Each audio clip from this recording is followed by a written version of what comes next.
大家好，တရုတ်စာလေ့လာနေသူတွေမလုံနဲ့လို့တားမြစ်ခြင်းတဲ့အချိန်မှာဘလို့ပြောရမလဲပြဲ plus buff ကိုအသုံးပြုပါတယ်ပြဲဆိုတာမနဲ့အဓိပ္ပာယ်ရပြီးနောက်မှာဘတ်တစ်ခုတည်းထည့်လိုက်ရုံနဲ့တားမြစ်တဲ့အဓိပ္ပာယ်ဖြစ်သွားပါပြီအဆုံးထိကြည့်ပြီးနောက်တစ်ခါတငယ်ချင်းတွေကိုတရုတ်လိုပြောပြီးတားကြည့်ရအောင်လွယ်နဲ့နားလည်အောင်ဥပမာ14ခုနဲ့ရှင်းပြပေးမယ်နော်နံပါတ်1担心စိတ်ပူဒီပြဲ担心စိတ်မပူနဲ့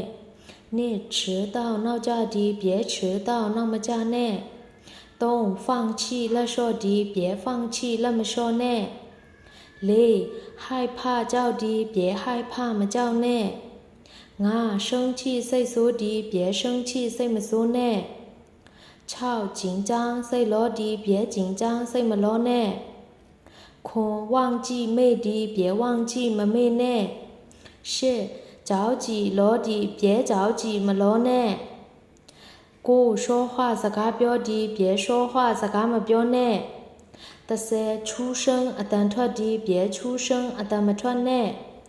11走သွားဒီ别走မသွားနဲ့12哭ငိုဒီ别哭မငိုနဲ့